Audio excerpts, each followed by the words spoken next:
Neza amazina yanje nitwa Rebecca kora kuri C4 Ministries ariko ubu nyine tuje kubereka ubufasha abantu bakeneye bari hano kwishurira umuriro cyangwa se kwishurira ubushuhe muri iki gihugu. Ari ubufasha baduhaye bwitwa lipa ukeneye kwishurirwa umuriro cyangwa ubushuhe mu gihe cy'ubushuhe mu gihe cy'imbeho kubera ko babigera mu bihe bibiri bitandukanye mu gihe cy'ubushuhe n'igihe cy'imbeho. Ico gihe rero iyo ukeneye kwishurirwa umuriro urahamagara inomero ziraha kuri urupapuro baraza kubushira ku ruhande muraza kubireba na income umuntu aba akenewe uri munsi yaho cyangwa uri hejuru.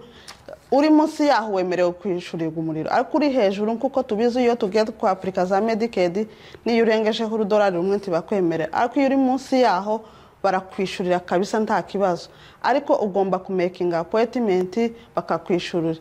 Ku rugero mfite hano ngiye kubabwira abantu bashobora kwemerwa income. Ndababwira bake simbavuga bose kubera ko ni abantu bageze ni urugero rugeze mu 8 ni kubwira urareba ku ruhande urupapuro bararushira uruhande urareba income yawe nubona iri munsi mwaba mukora muri babiri mwaba ukora urumwe waba udakora urareba nubona income yawe iri munsi wemerewe guhamagara ukamakinga appointment. Umuntu umwe ni 1956 nimba uri munsi yaho wemerewe kwishurirwa umuriro. Abantu babiri ni 2648 nimba uri munsi yaho mwaba mukora babiri nimba muri munsi yaho mwemerewe kwishurira umuriro. Abantu batatu ni 3331 nimba uri munsi yaho wemerewe kwishurira umuriro. Ibindi byose barabishira hano ni nomero wahamagaraho na online wo kwaplikaho. Ikindi turabifite kuno kwezi kose kuva kuri izi tariki kugeza ku itariki 30 wemerewe guhamagara wabona income yawe iri munsi y'aya mafaranga ari aha ngaha wemerewe kwishurirwa umuriro.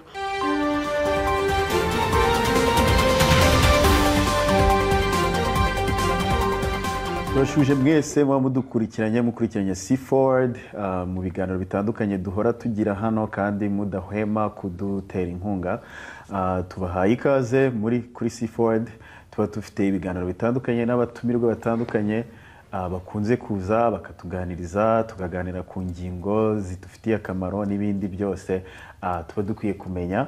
So nkuko mubimenyereye ndi Tofa uyu munsi kama bafitiye umutumirwa aratwibwira tugiye kuganira mu bintu bifite akamaro nkuko mubimenyereye. Alright, welcome. Ndizera ko meze neza kandi n'ukwezi kwa gatanu mwagutangiye neza ibintu bimeze neza. So nguhaye ikaze rero watangire twibwira genda kuzi ariko hari benshi hano batakuzi watangira ubibwira amazina yawe utuye hehe nibyo ukora cyangwa alright, welcome. Thank you. Banyita Anitha Deo nangwa se Uwera, whichever one you prefer. Bahana muri Louisville, Kentucky. And umunyeshuri, ndi n'umukozi, but yeah, sibyo. Okay, umunyeshuri ni n'umukozi. Urumva ufite ibintu byinshi cyane uruze kutubwira hano ndibuze kukubaza. Urakaza neza karibu kuri C4. Ndakeka atari n'ubwa mbere hari ibindi biganiro twakoranye kera by'abantu banakunze tuganira kuri mental health n'ibindi bitandukanye usanga nk'urubyiruko cyangwa se abantu batoya b'abajene bagenda banyuramo. Ntabwo uri mushyashya ntabwo uri umushyitsi cyane. Yeah, so ikintu cya mbere ndi buhereho nahera kuri I guess there is graduation cyangwa se hari abantu benshi bagiye kurangiza amashuri muri uku kwezi kwa gatanu muri Amerika bari graduation ni kwa gatanu gusa cyabikomeza kugeza ryari? Ubusanzwe kwa gatanu nibwo abantu benshi bari mu graduation menshi abanyeshuri bari ku graduatinga mu bigo bitandukanye college, high school, middle school bose. So May is a busy month. Yeah, sure. May is a busy month ku banyeshuri. So tugiye kuvuga kuri May cyangwa tugiye kuvuga ku kwezi kwa gatanu ku bijyanye na graduation abantu baba bari kurangiza amashuri. Mbaha icya mbere twababwira ngo iki? Congratulations. Congratulations, they made it. Barabikoze, aba ari urugendo rurerure cyane. So ari rwo rero ugiye kudusangiza. I guess now we're graduating, right? Yeah, Uradutumiye. Okay. Kubatabizi, I do graduate this Friday, so 2 days from now, which with my masters, which I'm pretty excited. So nanjye ndi umwe muri abo ngabo. Good. Ati nanjye ndi umwe mu bagiye kugraduatinga muri uku kwezi, mu minsi ngwibiri ngiye kugraduatinga masters cyangwa se icyiciro cya gatatu cya kaminuza ndumva ariko bayita. So rero urugendo rwawe kugira ugere kuri iyo masters byari bimeze bite? Reka duhere hejuru, ni gute wisanze aho hantu? Rwari urugendo rukomeye cyane.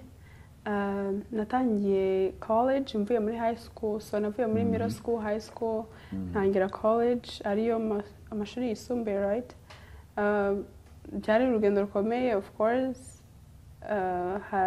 Nanyuze mu bintu byinshi bitandukanye, byinshi byambuzaga kuba najya ku ishuri straight, ariko nyine kubera yuko uzi sometimes uzi icyo ushaka, uzi icyo ugiye kureba, of course trying kureba ibishoboka n'ibidashoboka, ugahita uhitamo inzira ubona yashoboka. So navuye muri high school, maze kugraduatinga ngenda straight to college, graduating with my bachelors. Birangije maze kurangiza 2024, I believe last year, nibwo narangije with my bachelors. And then nabanje kugira ngo ngende muri master's degree, mfate decision yo gukora master's degree program. Byari decision ikomeye cyane because I wasn't sure niba nshaka kutangira right away nangwa se niba nshaka taking a break nkabanza nakora full time nk'abandi nyine ngafata experience and nyine nkaba in the work field. But I knew yuko taking a break sometimes I get discouraging, akabati I'll go back bikarangira gutyo. So I decided to go back and now I'm here. None ukaba ugiye kugira master, ndumva bitanatinda birihuta kubera uvuze umwaka wa 2024, umwaka ushize nibwo warangije icyiciro cya kabiri cyo bita bachelor's degree cyangwa se licence abantu bayitaga gutyo, ukirangiza bitukomeza ndumva umwaka umwe, masters ugize umwaka umwe. Well, yes, ariko nyine biterwa na program yufashe. Hari ifata 2 years, 3 years, it depends on what program urimo. Ariko yanjye it was supposed to be 2 years, ariko mfata full time yayo. So 2 years yabaye wafashe programme uhuza nayihuje yabaye more 1 year. So nanigaga full time, mfata like 5 to 6 classes a semester kugira nyine ndangize within a year. Wow. Kabisa. Okay, twari turi kuvuga urwo rugendo, dusanze ubu ngubu ufite masters cyangwa se maîtrise, niko bayita, uretse ko bayita mu gifaransa? No. Okay, ni maîtrise. So mbere yuko ibyo biba, wenda tubwire wenda mu nkuru y'urugendo rwawe gatoya, twumve iyo background ahantu ukomoka, twumve n'uburyo byahuye. Wenda hari umuntu ushobora kumva akavuga ati masters ise abantu benshi wenda bajya babikora, hari n'abandi tuzi, ariko bitewe na background cyangwa se ahantu umuntu aturuka n'ibyo yanyuzemo ugasanga we ni urugendo rutandukanye n'urw'abandi. Tubwire wenda nko kuva mu bwana kugira isange muri Amerika byari bimeze bite, education yari imeze gute cyangwa kwiga, ku buryo wenda abantu bakumva ingorane wahuye nazo ko zitandukanye n'iz'abandi bahura nazo. Okay, thank you. Ariko twavuye mu Rwanda it was muri 2014. Niho wavukiye? Navukiye mu Rwanda.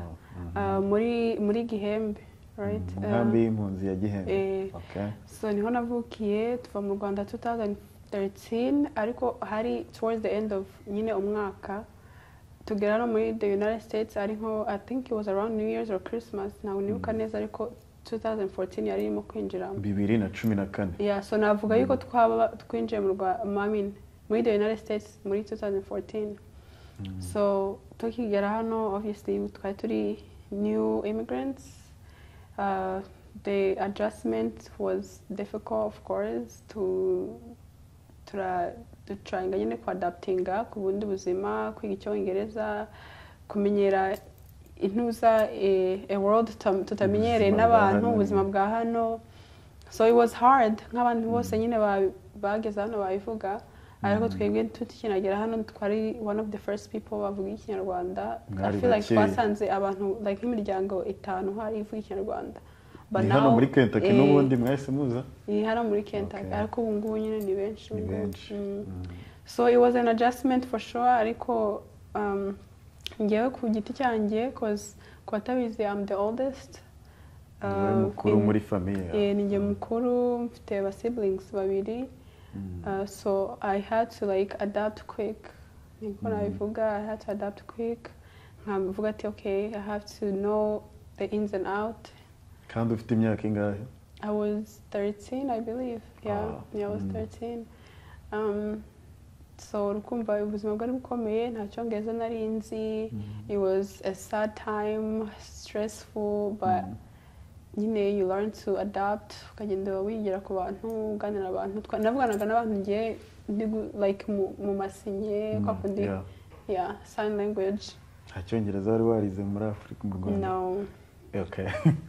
So bigoranye muri ubwo buzima, ariko ukagerageza ukavuga ati ndabigenza gutya, kandi uri mutoya nawe ufite imyaka 13 nko yabivugaga, ariko akavuga ati ngomba gukoresha uko nshoboye nka justing cyangwa ubuzima bwanjye nkabwihutisha kurusha abandi kugira ngo mfashe barumuna banjye n'umubyeyi wanjye. Okay. Ni nk'ubuhe bufasha mwabonaga nk'icyo gihe uvuga wenda byagufashaga kugira ngo ubashe kuba nabo wabafasha? Cyangwa byari bitandukanye kuko nk'ubu wenda iyo ukeneye ikintu utafite umuntu ugufasha uhamagara inshuti yawe kuko ubu barahari nk'uko wari ubivuze, ariko icyo gihe nta muntu n'umwe wari uhari wagufasha. Ni bande babafashaga cyane cyane? Icyo gihe nyine kubera hatari hari abantu benshi bakabaga babaje, agency yari yatwakiye nyine yaradufashaga most of the times. Ikindi gihe twahasanze nyine abantu batuye bavuga ikinyarwanda, ariko ntago of course abantu bafite ubuzima bwabo butandukanye ntago babaga ari available all the time. Bigasaba yuko nyine natwe twirwanaho. I had to learn how to gufata bus, narabyize ibintu byinshi like public transportation, ukeneye ikintu udusoko turi like local stores, utuntu nk'utwo ngutwo kugira nyine tubone uko natwe twakwirwanaho tutabanje twarusha abandi. Bavuga ko guhaha ari cyo kintu cyabaga kigoye cya mbere. Nawe byarabagoye mwajya guhaha ngo mugaterura amashashe mukagenda? So ahantu twari dutuye ntabwo hari kure y'amasoko. Hari n'undi muntu twari duturanye twasanze muri neighborhood twari turimo uvuga ikinyarwanda, so yaraduhezaga transportation. Okay. Umuntu uri gukora ibyo bintu byose, uri gufasha umuryango, uri kumenya uburyo turi bubeho, turajya guhaha gute, ni wowe wari uri kubikora. None ubwo wabonaga umwanya wo kwiga gute? Mwahise mutangira ishuri ku iyo myaka, kuko ndumva no mu mategeko uba ugomba guhita utangira ishuri ku muntu uri munsi y'imyaka 18 muri Amerika, ndakeka siko bimeze? Wabifatanyaga no kwiga? So ibyo ngibyo bikiba hari hakiri kare nyine twari tukiri bashyashya cyane. Ntabwo twari twajya mu ishuri, ntabwo twaba registered nyine mu bigo. So ibyo byaje nyuma, ariko nyine bikimara kuza of course narakantinuinze nkajya mbikora while I was in school. Wamaze igihe kingana ute mbere yuko utangira ishuri, mbere kugeze muri Amerika? I would say hashize nk'amezi 4 to 5 months. Gutyo. Okay, utangira high school. Ni high school yahise ujyamo cyangwa ni? Nagiye muri middle school for 1 year and a half I believe, and then ntangenda muri high school. Ni he wahise ujya kwiga? Nagiye kwiga kuri high school. Okay. Ubwo ntabwo wagiye muri newcomer? Nagiye muri newcomer for 1 year and a half, and then bahita transferring njya muri Iroquois high school. Niyo middle school niyo abantu babanzamo icyo kigo cy'abantu bari international. Hari ishuri wenda batarizi, hari abantu benshi bataba banabizi. Hari ishuri rifasha abana babimukira bari international bataba bari bagera ku rwego rwo kumenya ururimi wenda kugira bigane n'abandi, bikabanza rukabategura bakamara kumenya urwo rurimi bakabona kujya ahandi. Nawe waruje utazi icyongereza neza, ujya muri iryo shuri uriga, hanyuma bakohereza muri high school. Ubwo urugendo rero ruratangiye rwo kwiga. High school byari bimeze bite? nkawe nk'umuntu wari mushyashya wabonaga ubuzima bumeze gute ntabwo wumva gucitse intege kuba ubona ntawe utazi ururimi hari n'ibindi njya numva ngo abantu babulinga ngo bo hanze byakubayeho ibyo ngibyo ntabwo byabura ariko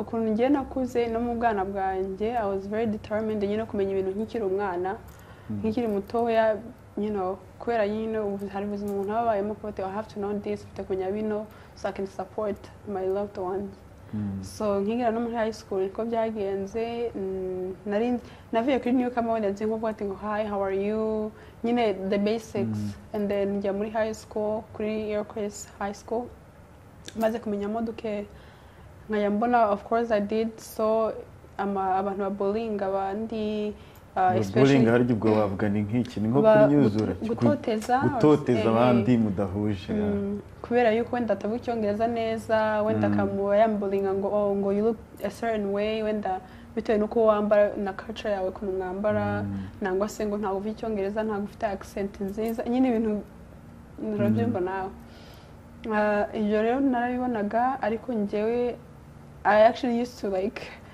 to advocate kuri abo ngabo sometimes ntanazi what's going on ariko kubera yuko narabibonaga bikambabaza wabona abandi bantu ukabavugira advocacy ni ukuvugira abantu nihe ubikomora wari uvuze ngo kuvura umwana wahoze uri umuntu uri determined ni umuntu ufite intego uzi icyo ashaka ubona ari nk'iki cyabiteraga kuri we haturukamo izo mbaraga This might be a little bit personal, but I grew up with one parent, so nabyo nyine byacontributing kuba numva nyine I have to do this for my siblings and my mom of course. Wow. They are so proud. Yeah. Okay. So noneho urakomeje high school wayirangije ryari? Narangije 2020. 2020. Ejo bundi. Yeah. So urangije high school 2020 utuvuga reka njye no muri kaminuza bitutangira so ni nk'ikihe kintu cyagufashije wenda duhere kuri urwo rugendo abana benshi bakunda gustrugglinga cyangwa kugira ikibazo cyo kumenya ni iki nshaka nko kwiga yarangiza high school akumva ntagaze icyo ashaka turaganira ku bantu bahita bavuga ngo muri Amerika nta nubwo kaminuza ikenewe ugomba guhita ukorera amafaranga yabona wenda arangije na high school agahita avuga ngiye gukorera amafaranga nshaka ibindi nkora ntakomeze kwiga ni ikihe kintu cyagufashe kuhita wumva uzi icyo ushaka kuvuga wenda ndamenya icyo nshaka kwiga cyangwa se ni ibintu n'ubundi byari bigusanzwemo nk'uko wari uri kuvuga ko wabikoranye no nanjye ngitangira ishuri ntabwo nari nzi ibyo nshaka kwiga to be honest but I always knew yuko mfite passion yo guhelpinga abantu yo gufasha abantu passion ni ukuvuga ufite ishyaka ryo gufasha abantu so nakuze ngiye nkunda gufasha abantu nkiri na mutoya ndi umwana so growing up especially tugeze muri Amerika urabizi yuko kuva mu Rwanda of course hari abantu case worker nangwa se case management barimo kuleadinga bakubwira okay you have to do this mu cyongereza ngo bari no kujyana he ariko because since your sense of trust igive ariko you just be like okay I'm safe at least mfite umuntu ukunyobora so ibyo byose of course nagiye mbireba tugeze no muri United States tumaze guseroringa nkajya mbona nyine the life ibintu what goes on ukuntu ubuzima buri kugenda nk'abati okay like I have to learn this I have to know how to do this so niho byaturutse ngiye ku giti cyanjye niko nabivuga kugira ngo mbe nakomeza even nkajya no muri higher education kugira ngo mbe nafasha n'abo bantu babinyuzemo nkanjye from experience. Urumva ko nta kantu keza bajya bavuga ko abantu tureberaho wenda bakora serivisi runaka cyane cyane turi batoya bazikora neza nibo batwenspira cyane nibo batuma tubigana tuvuga dushaka kubikora bagatuma isiba nziza nk'urugero hari nk'umwana nk'utuntu babaza abantu kamwe umwana aravuze ngo urashaka kuba iki ngo nzaba ngo ni trash driver like bantu batwara trash urabona bari abantu baza gufata trash bakazijyana bari abantu hari igihe barimo nk'abari cool uko aje gapepera abana bakabikunda kuba umwana agakora akavuga ngiye ninkura nzajya ntwara trash hari nk'abantu bahita bibona nk'ibivuga hey ibyo biri hasi but it's a service abantu bakeneye ni serivisi abantu bakeneye ndetse kuba nyine bitwenspira akavuga ati hey ndumva nshaka gukora iyi serivisi kugira uzatume isi iba nziza cyangwa n'ahantu uri habe heza uravuze ati rero nanjye narebaga abantu bakora izo serivisi numva ndabakunze ndavuga nanjye ndashaka kuzabyiga ubwo ni nkacyo cyavuye inspiration uhita wiga ibiki nize social work maze kuyiga numva ndayikunze cyane social work ari ubwo bisobanuye nk'abantu bakora ibiki nyine abantu bita ku bibazo biri social biri social biri mu bantu nyine ibibazo bya buri munsi nibyo nize maze kubona mbikunze nandi gukora stage yabyo so I was on the job nkajya mbona nyine ibyo nkora buri munsi biba ngombwa ko deciding afata masters yabyo kugira nzabikomeze in hopes kugira nzabe wenda a licensed mental health therapist in the future kugira wenda ndebe yuko na bringing your awareness mu bantu b'iwacu okay good ndumva rero wize ibintu byinshi kabisa ndakeka uri mu bantu b'ingenzi bagirira n'akamaro community wenda ngiye kubaza nk'iki kibazo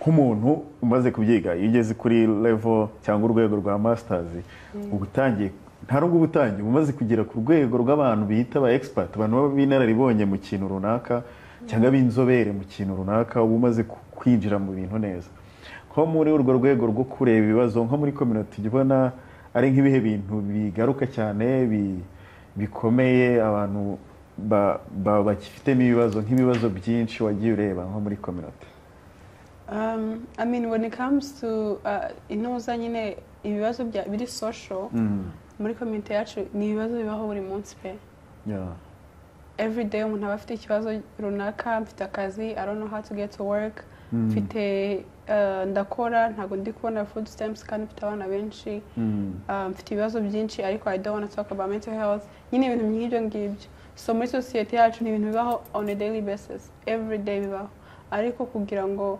bafate iyo initiative yo kuba okay iki kibazo ndagifite kugenda nkakivugaho nicyo kintu usanga kigoye cyane tukiri naho wenda turi no kuri education wenda tutarajya kure cyane yaho muri education cyangwa mu kwiga kwawe no kwiga kw'abandi bana wenda urahera kuri wowe ubona ari iyihe support cyangwa se ari ubuhe bufasha bwagufashije bushobora no gufasha n'abandi bana gukomeza kugera kuri urwo rwego bigendeye no kuri bya bibazo ubona muri community ni uruhe ruhare ni bande barugizemo urwo ruhare kuvuga ati bakagufasha ku buryo utabashije gucikishiriza amasomo hari abantu benshi baba bafite n'uwo muhati banashaka kwiga pe ariko kubera ubuzima bagahora bacikisha amasomo bakayahagarika ibyo bita ku dropping out urabibona cyane ubona ari nk'ikihe kintu cyagufashije ndetse cyafasha n'abandi bari inyuma n'abandi babirimo actually cyane ikibazo cyiza cyane kubera yuko nyine nk'uko nabivuze kare I'm the oldest nyine ndi mukuru mu rugo akenshi iyo usanga umuntu mukuru mu rugo afite expectation nyinshi cyane inshingano nyinshi cyane ariko nk'uko nabivuze earlier iyo uzi icyo ushaka ushayinga kubibalansinga byose nangwa se ugahitamo icyo ubona kizakungukira in the long run so navuga ko abantu bansapotinze of course my family baramsapotinze mama wanjye although yabaga ari wenyine ariko she supported sister wanjye my brother my cousins n'aba friends bandi nyine bumva nyine ikintu ushaka kugeraho babyi understanding they supported me akenshi usanga muri society yacu ababyeyi benshi ugasanga nyine bitewe n'ubuzima babayeho bwa buri munsi nangwa se uko bibona ugasanga wenda babujije amahirwe abana bawe kuba bajya ku ishuri wenda ugasanga arambye ufite kuba mu rugo ukamfasha kwishyura amabire ukamfasha kwishyura nyine ibintu byinshi nk'ibyo ngibyo ugasanga wenda nimba umwana yari afite dream ntabwo abashije kuyachivinga because of that niho akenshi ujya usanga nyine ugasanga umwana nyine afashe iyo decision atari uyifatiye ariko ari kubera yuko agomba kuba ahunga nyine agasapotinga umuryango we so ku giti cyanjye of course I was supporting my family nubwo nandi mu ishuri bigoye cyane ariko I had to make sure I made it work nari mfite kumva yuko nyine nshobora kubikora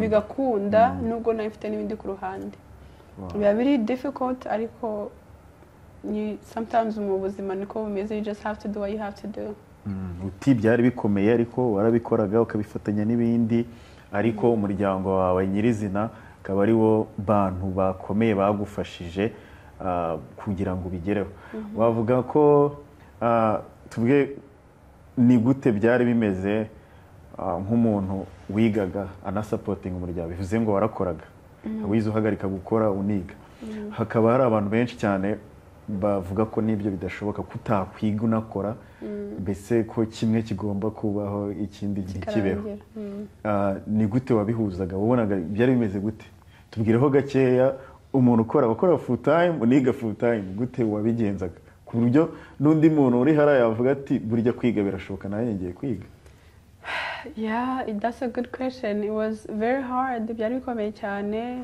Nigaga full time nkuko ubivuze. Nkajya ku ishuri full time. Noneho nafite na stage ku ruhande rwayo kandi stage ni part time ariko urumva uyikora 3 times iminsi 3 mu cyumweru. Yakora hari amasaha uba uri required nyine yo kuzuza kugira ngo ube qualified kugira graduating. So byose nabikoraga full time. Ntabwo naryamaga to be honest. Naryamaga to be honest I was surviving off naps. Like naryamaga amasaha yabaga ari menshi akaba ari nk'amasaha 4-5. Atanu mbese nabaga naryamye amasaha 5 nkavuga ati wow. I really mbona restinze pe. So narye surviving off naps nkabyuka nkavuga ati okay I have to go to school, I have to go to work after school. Mfite kuba making sure ko kuri internship umeze neza ndi ku getting out of nyine ibyo the requirements n'ubuzima busanzwe bwa buri munsi koze ntabwo ibyo ngibyo ari umuntu aba yitayeho gusa hari n'ubuzima bundi buza buclashinga bwa buri munsi so ibi byose family commitments kujya ku ishuri kujya ku kazi ibyo byose nyine ukabifatanya. Yeah, it's hard. Ntabwo na recommending akundi muntu ariko it's very hard. Ntabwo bibwira undi muntu abikore. Kuba urugendo rwawe uti waryamaga amasaha 4-5 wabaga mbese byakabije ubundi nturya ubundi kajya ugira utunaps ubwo wenda batatuzi ni nko kusinzira utunota dukeya 30 se isaha ugahita ukomeza ibindi wari urimo. Nuko wari ubaye mu gihe kingana gute cyose? Ibyo nabibayemo navuga yuko imyaka 3 kubera ko natangiye nkiri muri undergrad ndi kwiga for my bachelor's natangiye gukora ndi muri sophomore ariko muri junior year umwaka wa 3 nibwo nyine navuga ngo nibwo byatangiye gukomera. Rero nibwo naryamaga amasaha makeya senior year ho ntabwo naryamaga cyane and then the graduating njya pursuing a masters aho noneho it was a long story. Okay, gatubwire nk'umuntu wabiciyemo byose does it pay off like how do you feel ni gute wiyumva ni ibintu urwo rugendo runyuzemo rumeze gutya at the top cyangwa ku gasongero karwo how do you feel wumva bibe bimeze gute? Of course it pays off cyane iyo wabikoresheje neza kubera ko sometimes abantu b'iwacu especially in our community bagira akantu ko kwitinya cyane and that's very normal. Umuntu wese yabi experiencing ariko muri community yacu cyane ako kantu kabaho ko kwitinya kuba ati se ninkora bino abantu baratekereza gute gutya na gutya ariko yuri ndanabivuga wenda benabivuga no ku bantu bari muri college bari ku pursuing a higher education like kujya ku ishuri make sure yuko ikintu cyose kiri kuba workshops anything that's happening ku kigo cyawe attend those because niho meeting abantu connection especially in today's world niyo top notch. Yeah, so niri hejuru cyane as long as uza abantu connection yeah niyo ishobora kujyana ahantu hakure umenya umuntu akaguconnectinga kuwundi ugashobora kugera ku byo ushaka. So ibyo ngibyo byose nabi combininga together njya no pursuing a higher education nari naramenyanye n'abantu nyine benshi abantu benshi bari hejuru so nkavugana nabo nkabwira okay this is my goal nshaka kugera hano na hano bakaba connectinga no ku bantu bazi nkaba nabona nyine nkagenda muri programme nziza ya master's degree nkaba nabona n'akazi wenda after schooling nkaba nabona n'akazi. Wow. So urakoze cyane kuri ibyo wari ukomeje wenda tubigarukaho bya community n'ibibazo ubona birimo harimo ibyo byo kwitinya harimo bya trauma byo kuba abantu baraciye mu buzima bugoranye mu buzima bubi harimo intambara harimo ababuze ababo muri expertise cyangwa muri bwa buzobere umaze kugira ubona ari iki cyafasha abantu gukira ibyo bikomere bakitinyuka bagatangira gushininga cyangwa gukoresha impano bafite gukoresha ubushobozi bafite no kugira ku rundi rwego bashobora kuba bageraho bakabaho ubuzima nyine bwabo bufite intego cyangwa bwuzuye. Nicyo ni ikibazo cyiza like I said ibyo ngibyo ni ibintu biba muri community yacu cyane ariko njye there is two things nyavuga ati nubikurikiza bigenda bi opening up doors so icya mbere information ikindi cya kabiri kuvuga talk wowe wivugira kuko nutavuga nta muntu uzamenya icyo ukeneye kuvuga byaba nko advocate for yourself cyangwa ni nko open up ko advocating for yourself nutivugira ku kintu cyo ushaka nta muntu uzamenya icyo ukeneye kandi nutaba informed ngo umenye what's going on then ntabwo uzamenya opportunities ufite hanze. So ngiye to me nicyo kintu cyamfashije kumenya what's out there n'abantu bahari no kuba nakwivugira ngo ati I need this how do I get to this. Okay ubwo ukuvuga ngo kwivugira kumenya kwikorera ubuvugizi kugerageza kugera ku bantu runaka niba ari ubufasha ukeneye ukabubona ndetse n'amakuru amakuru akaba ari cyo kintu cy'ingenzi kifasha abantu. Wow ibi ni ibintu byiza kandi nkeka ko bigenda bifasha abantu benshi ndetse no muri future ahazaza ha community uzahagirira akamaro ari mu bantu bazagira akamaro. Tubwira n'abandi bari muri urwo rugendo bari muri iyo nzira ko bakomeze kugira ngo tugire abantu benshi nkamwe bari gukora ibintu bitandukanye. Wenda nkiraho akanyuma wenda tujyana no ku musozo ubona ari izihe nzitizi zituma abantu bategera kuri ibyo bintu wenda kuri iki cyo ndashaka kureba wenda nko ku imico imico yawe playing cyangwa imico yawe igira uruhare runini hari ibintu bishobora kuba bidindiza abantu cyane cyane handagaruka nkawe kuba warakoze ibyo byose as a young woman umukobwa impamvu bibaza nuko usanga bafite n'iyindi ntambara yindi ku ruhande sinzi niba ibyo mvuze wenda wemeranya nabyo kuba abakobwa hari indi ntambara baba barwana yindi kurushana n'abasaza babo mu bijyanye n'umuco ni nk'ibiki bituma bidindiza wenda ari byo ubona muri community bituma bo batagera kuri urwo rwego niyo babishaka. Yes we tubigiyemo byaba ari byinshi ariko vugamo duke akenshi muri community yacu ibintu by'umuco cyane usanga ari byo biblockinga abantu benshi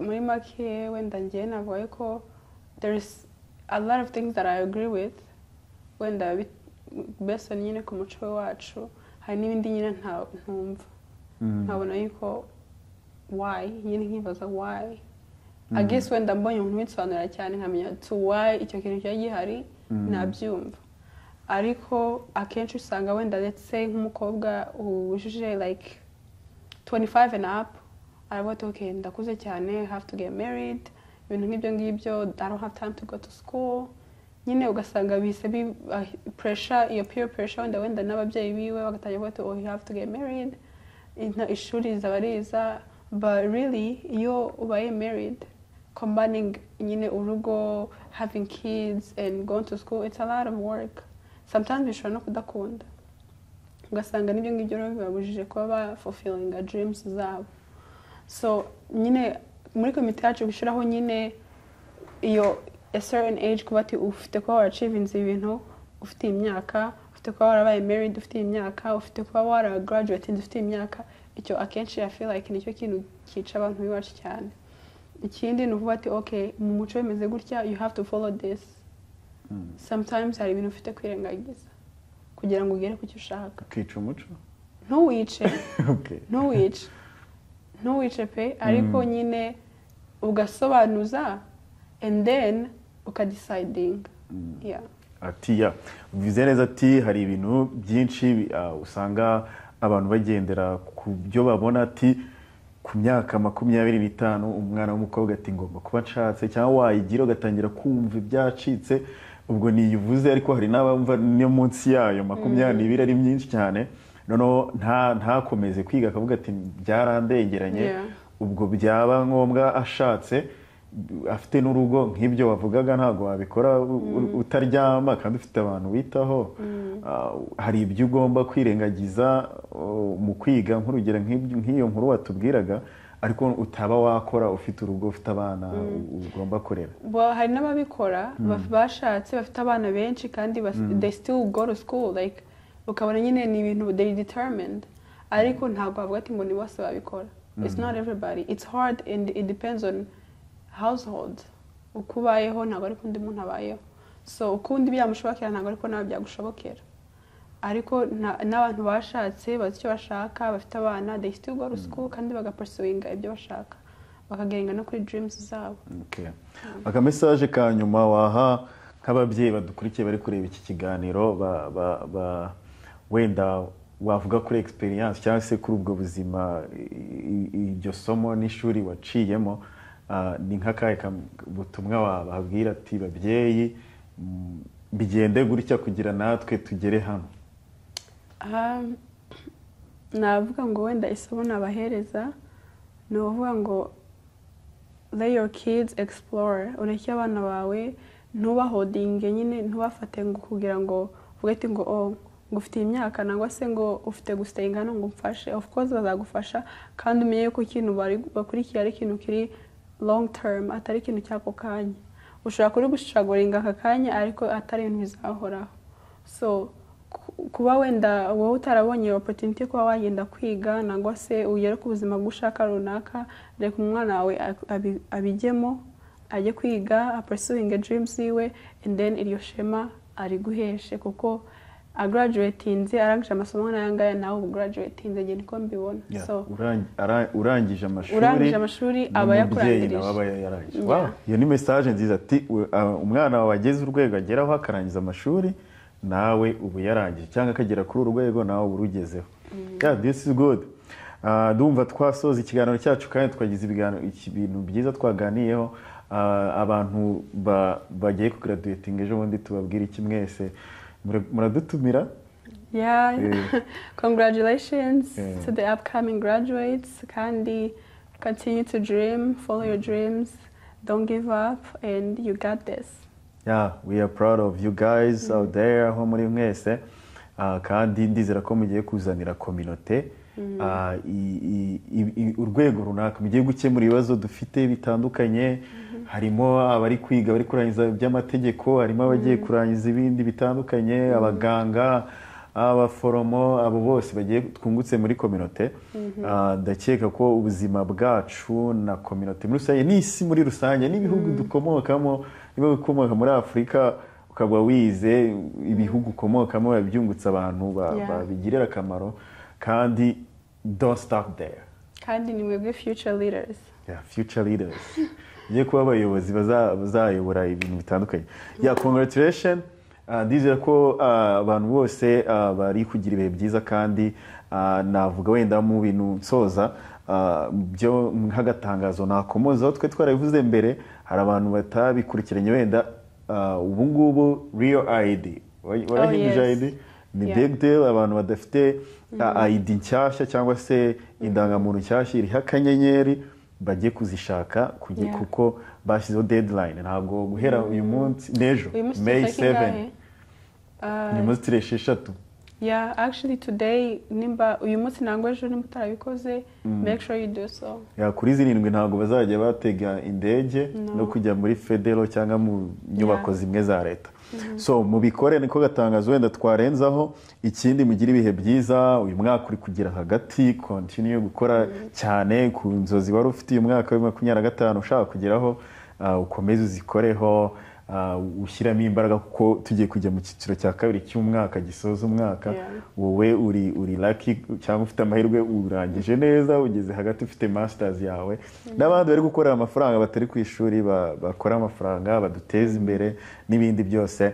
Thank you, ciao Anita, wakoze cyane kuza kutuganiriza kandi n'abadukurikiye ndizera ko hari ibintu bakwigiyeho. Yeah, thank you for having me. Yeah, thank you. Yeah. Ciao.